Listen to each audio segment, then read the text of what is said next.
Comment l'elfe du Robec a sauvé le gobelin? Il était une fois un gobelin et un lutin qui vivaient dans un livre d'histoire. Un jour, Turlututu, le lutin rigolo, avec son visage rond comme une pomme et son bonnet rouge à clochette, ramassa par terre une aile dorée, perdue par un elfe. Il la mit à l'abri dans sa grotte en attendant de retrouver l'elfe pour lui rendre.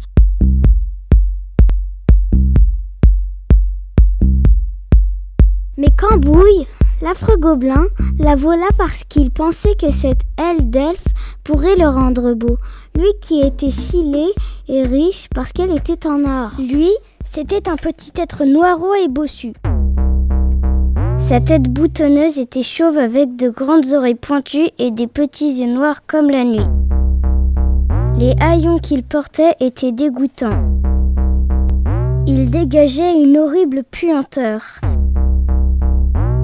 C'était un étrange personnage malicieux qui aimait plus que tout l'or et l'argent.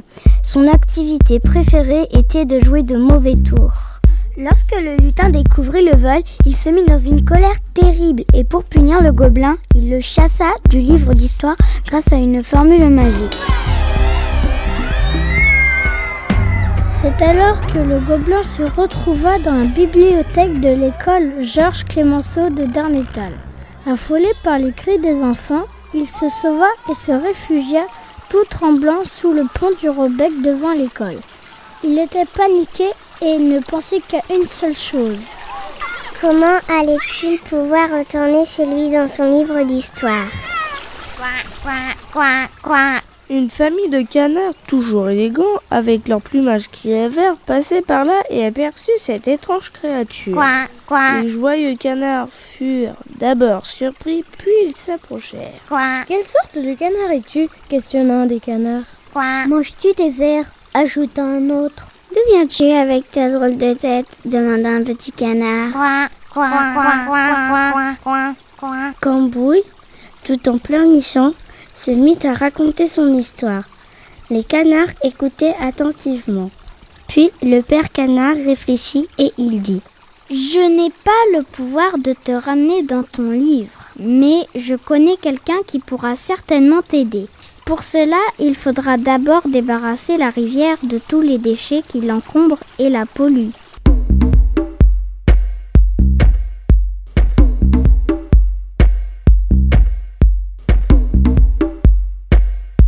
Soudain, il vit apparaître un elfe extraordinairement beau et lumineux. L'elfe du Robec, d'une voix douce, lui murmura: Gobelin malicieux, toi qui sais si bien jouer de mauvais tours à toutes les créatures, j'accepte de t'aider à deux conditions.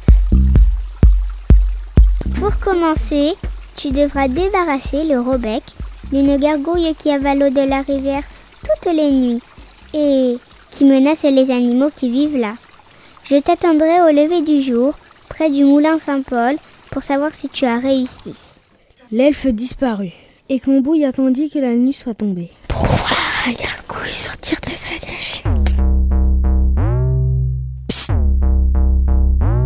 Gargouille, regarde-moi. À ce moment-là, la gargouille se retourna. Le gobelin fit une grimace si horrible, lui qui était si laid, que la gargouille poussa un cri horrible et se changea en pierre sous l'effet de la terreur.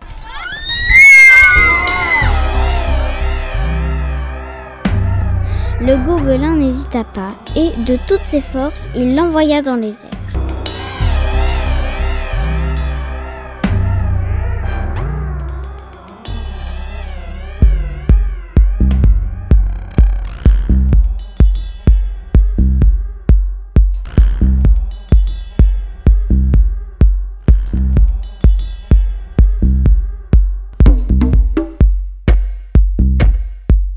Adorable elfe de si grande beauté, j'ai accompli ma mission. Gobelin maléfique, comment puis-je te croire? Quelle preuve peux-tu me donner? Regarde la tour de l'église de Carville et tu apercevras la gargouille. Soudain, Cambouille commença à douter des pouvoirs de l'elfe du Robec. S'il ne rentrait jamais chez lui et si tout le monde lui avait joué un mauvais tour, il se mit à pleurnicher. Affreux gobelin, il te reste une dernière épreuve. Je connais la formule magique pour te renvoyer dans ton livre d'histoire. Quand il sera, tu devras rendre l'aile dorée à l'elfe qui l'a perdue et renoncer à devenir beau et riche comme tu le rêvais. Si jamais tu trichais, tu serais condamné à errer le long du Rebec pour l'éternité. Cambouille était tellement heureux de rentrer chez lui qu'il pleura de joie. C'est en lisant la fin de l'histoire dans la bibliothèque de l'école que l'elfe du Rebec vérifia que le gobelin avait bien rempli sa dernière mission et que l'elfe de l'histoire avait un sourire éblouissant et volait à nouveau grâce à ses 2 ailes dorées.